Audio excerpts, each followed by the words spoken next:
잠깐 기도하겠습니다. 거룩하신 주 예수님, 저희들은 주님의 뜻을 잘 알지 못합니다.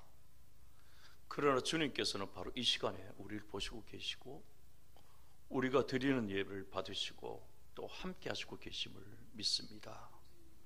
주 예수님, 저희들을 받아주시옵소서.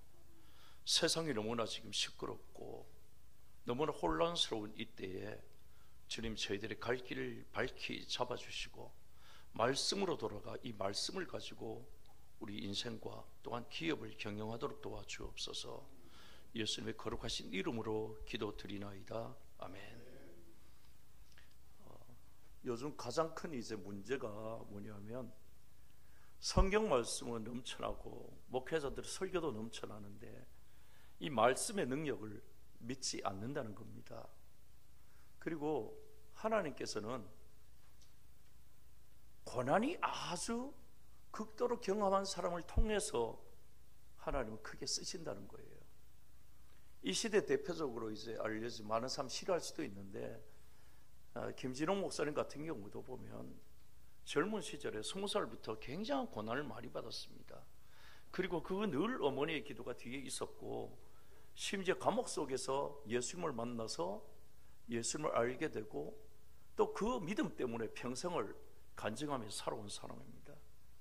반면에 옆에서 김지하 시인 같은 경우는 같이 감옥에 있었지만 성경을 다 읽었지만 성경을 부인하고 결국 인본주의에 속어 말았습니다. 우리가 살아가는 이 삶의 기준, 기업을 경영하거나 예수를 믿거나 살아가는 방식, 이 모든 것이 바로 성경 말씀에 있다는 것을 알아야 합니다. 성경 말씀은 그리스도의 경영 교과서라고 이야기합니다. 우리가 신앙의 기초를 네 가지를 가지고 살아가는데 첫 번째는 하나님의 우리를 창조했다는 것, 그리고 하나님이 늘 함께 하신다는 것, 그리고 십자가의 구원으로 우리를 구원하셨다는 것, 그리고 부활한다는 것, 이 네 가지가 초대교회의 캐리크마라해서 교회의 바로 신앙의 터전입니다. 이 터전 위에 서 있고 우리 삶은 성경 말씀을 통해서 바른 걸음을 살아가고 또 선과 악을 분별하고 의인과 악인을 구별해내고 그리스도인의 바른 삶의 목적을 가지고 살아갑니다. 그럼 그리스도인의 경영자는 어때야 되느냐? 삶의 원천과 사업의 기준, 근원, 이 모든 것들을 성경 말씀을 통해서 생각해야 한다고 하는 것이죠. 우리가 받을 말씀의 묵상의 순서를 먼저는 경영 이론에 대한 잠언 22장 29절을 대표적인 말씀을 살펴보고 그 다음엔 경영에 대한 성경 말씀과 결론적으로 우리가 성경을 교과서로, 경영 교과서로 가까이 해야 되는 이유를 살펴보고자 합니다.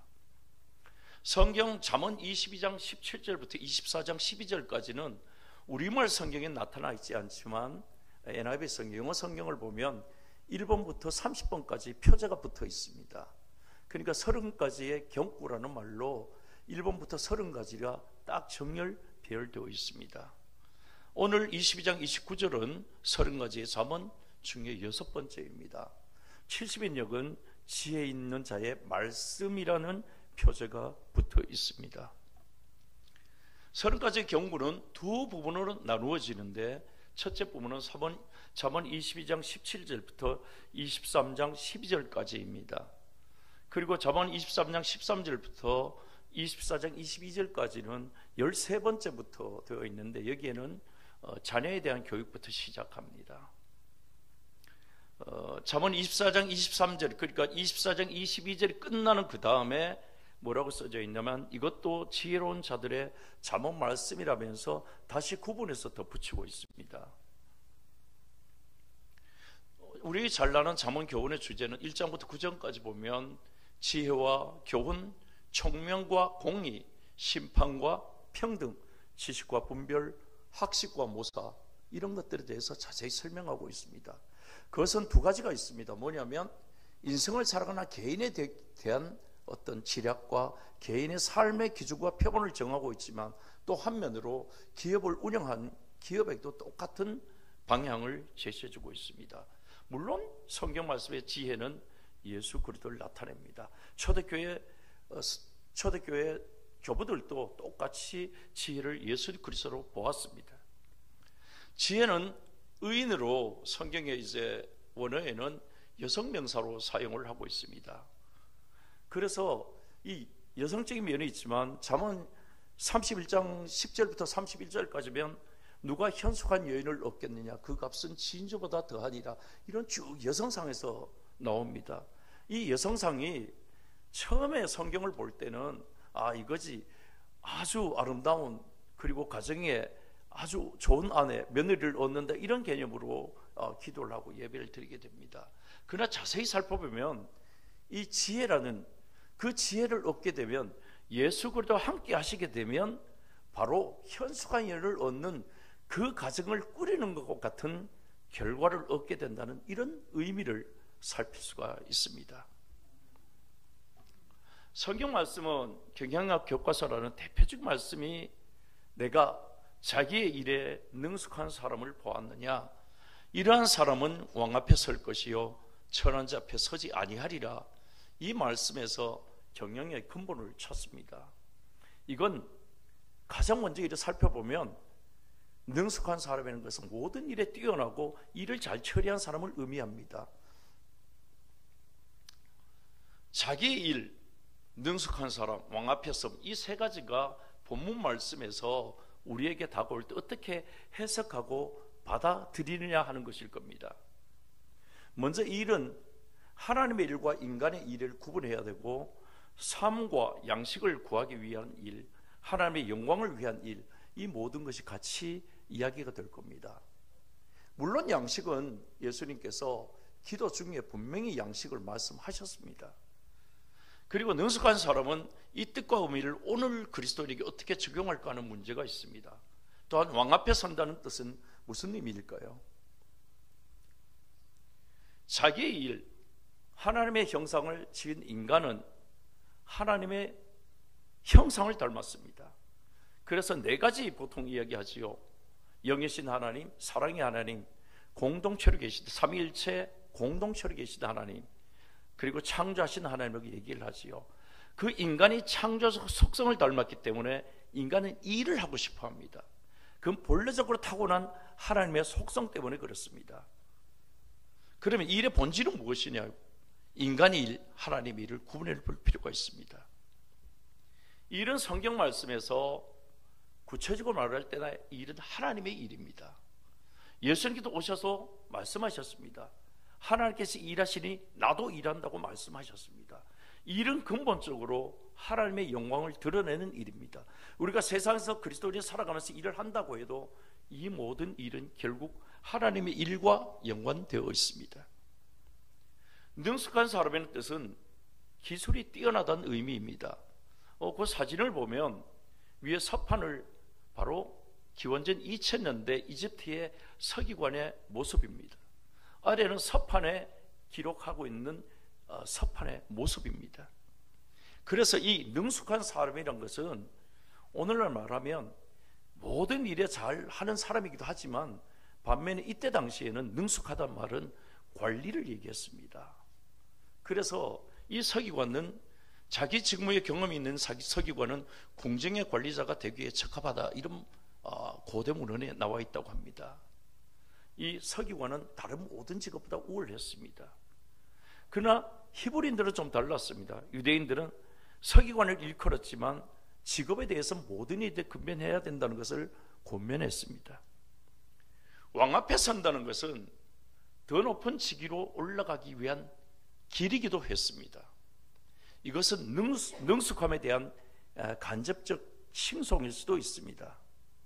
잠언은 이러한 인간에 대해서, 우리 자신에 대해서, 일에 대해서 능숙하기를 원하고 있습니다. 회사에서도 일을 하면 능숙한 사람을 씁니다. 이 능숙하단 말이 무슨 의미일까요? 오늘날 자신의 직무와 일에 대해서 너무나 잘 처리하는 사람을 능숙하다고 말합니다. 어떤 회사에서 보고서를 쓰면 그 보고서가 어떤 사람들은 3시간, 4시간 걸려도 나오지 않습니다. 어떤 사람은 1시간이면 그 보고서가 바로 나옵니다. 이게 바로 차이입니다. 그리스도인은 그런 능력을 갖춰야 합니다. 예수를 믿는다면 그냥 예수 믿는 사람 좋다고 얘기 듣는 것이 좋은 일이 아닙니다. 하나님의 일을 하는 사람은 능숙하다는 말은 자신의 직무와 자신이 맡은 일, 이거에 대해 철저해야 합니다. 요즘 이제 스타트업 창업을 하는데 이 일을 하다가 보면 일은 기본입니다. 자신이 어떤 사업을 하면 그 일과 하는 사업은 기본입니다. 거기에 두 가지가 포함되어야 되는데, 하나는 바로 자금입니다. 돈이 있어야 됩니다. 또 사람이 있어야 됩니다. 이 두 가지를 고루 다 갖춰야만 그 다음에 사업이 운영이 됩니다. 이 두 가지를 실패하면 무너지고 맙니다. 그럼 여기에서 경영이 뭐냐는 거죠. 경영은 전략과 경영 전략과 자금, 노무, 회계, 세무, 상장, 기업 공개죠. 이 모든 게 포함된 얘기입니다. 그러면 기업 경영자가 이걸 알아야 되는, 몰라야 되느냐? 알아야 합니다. 그러면 최고 경영자가 이 과정까지 올라갈 때까지 얼마나 힘이 들겠습니까? 성경은 하나님의 말씀, 경영 교과서입니다. 모든 성경은 하나님의 감동으로 된 것으로 교훈과 책망과 바르게 함과 의로 교육하기에 유익하다고 말씀하셨습니다. 이는 하나님의 사람으로, 우리가 예수 그리스도를 믿는 하나님의 사람으로 온전하게 하며 모든 선한 일을 행할 능력을 갖추게 한다고 했습니다. 성경 말씀을 자세히 살펴보시면 모든 게 경영입니다. 그리스도의 경영 전략은 하나님의 말씀을 의지함에 있습니다. 이 말씀을 의지한다고 해서 세상 일을 소홀히 하면 되느냐? 세상에 지금 습득해야죠. 그래야만 일을 할 수가 있습니다. 나를 사랑하는 자들이 나의 사랑을 입으며 나를 간절히 찾는 자가 나를 만날 것이니라. 부귀가 내게 있고 장관, 재물과 공의도 그러하리라. 내 열매는 금이나 정금보다 나으며 내 소득은 순금보다 나으니라. 나는 정의로운 길로 행하며 공의로운 길 가운데로 다니나니 이는 나를 사랑하는 자가 재물을 얻어서 그 곳간에 채우게 하려 함이니라. 예수를 믿습니까? 여러분, 예수님을 믿습니까? 기도할 때에 말씀을 붙잡고 기도하십시오. 사업을 걱정한다면 하나님의 약속의 말씀을 붙잡고 기도하십시오. 하나님은 너무나 정밀하신 분입니다. 저는 놀랄 때가 있어요. 하나님을 사랑하는 사람을 제가 분명히 다음 주에 약속을 해서 만나기로 가려고 했는데 제가 이 차표를 안 끊었어요. 그리고 다음 주가 연휴 때문에 굉장히 긴 기간이 되었어요. 그런데 그 다음 주에도 안 되고 그 다음 주에 이제 약속을 잡아서 미팅을 만나기로 하고 지방을 내려가기로 했는데 그 사이에 톡이 딱 들어왔어요. 세무조사 통지가 딱 온 거예요. 하나님께서는 너무나 세밀하세요. 어떻게 내 가는 일정까지도 조정하려냐 말이에요. 참 이런 것 보면 어떤 사업을 해나가면서 사람을 만나게 하고 헤어지게 하고 좋은 사람을 붙이게 하는 건 이건 기도밖에 방법이 없습니다. 성경이 가르친 말씀들은 시간이 다 되었으므로 좀 읽어보시고 좀 참고해 주시기 바랍니다. 이 잠언 16장의 말씀이고 그 다음에 잠언 20장에도 이런 말씀들이 있습니다. 그리고 잠언 21장, 22장, 그 다음에 마태복음에 가면 황금률, 우리 다 아는 얘기지요. 그리고 시험, 예수님의 시험을 다 누구나 경험합니다. 이걸 극복하지 않으면 안 됩니다. 그 다음에 누가복음에도 성실의 문제를 다루고 있죠. 뭐냐면 예수님이 말씀하셨어요. 이건 다른 사람이 얘기한 게 아니고 예수님이 말씀하셨어요.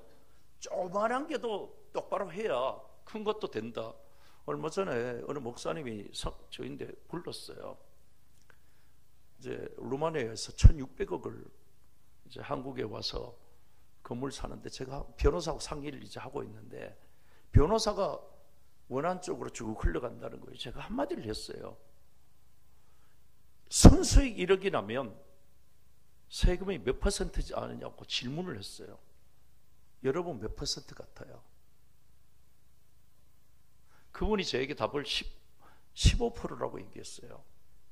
4대 보험을 포함하면 경영자는 57%에서 60%를 내야 됩니다. 이걸 아셔야 합니다. 우리가 1억을 현금을 투자하면 1억을 투자하는 게 아니에요. 그 1억을 벌려고 하면 기본 2억을 가져야만 1억이 돈이 나옵니다. 그러면 내가 1억을 투자하면 2억을 투자하는 건 마찬가지예요. 이걸 개념을 가지셔야 해요. 여러분이 교회에 다른 분의 목사님들이 되고 이러면 다른 분들이 헌금을 하고 그 500만 원을 500만 원을 헌금하는 게 아니에요. 그분은 1000만 원을 현금하려야 500만 원 현금할 수가 있어요. 세금을 다 떼고 벌어야 되거든요. 그래서 우리가 주님의 말씀을 믿고 따른다면 분명히 주님께서는 아주 세밀하시고 보시고 계십니다. 사업을 하다 고난을 받았습니까? 기도하십시오. 주님께서 말씀하셨어요. 너는 내게 와서 부르짖으라. 그리하면 내가 너에게 응답하겠고 너희가 알지 못하는 크고 은밀한 비밀을 내게 보이리라. 예레미야에 말씀하셨죠. 주님께서는 아주 신실합니다. 저희 아버지께서 19살에 주님을 만나시고 난 뒤에 이제 가끔 저에게 얘기하세요. 예배 드리면 예수님이 목사님 옆에 앉아 계시는 게 보인다는 거예요. 주님은 그렇게 세밀하게 신실하게 함께 하시고 계세요. 바로 이 시간에도 여러분 기도합시다. 거룩하신 아버지 하나님, 주님께서 저희들 인도하시고 붙잡으시고 늘 함께 하심을 믿습니다. 아버지, 이 시간 저희들 우리 마음속에 예수님 다가오셔서 말씀하시고 잡으시며 우리 사업장에 우리 가는 길에 늘 함께하여 주옵소서. 예수님의 거룩하신 이름으로 기도드립니다. 아멘.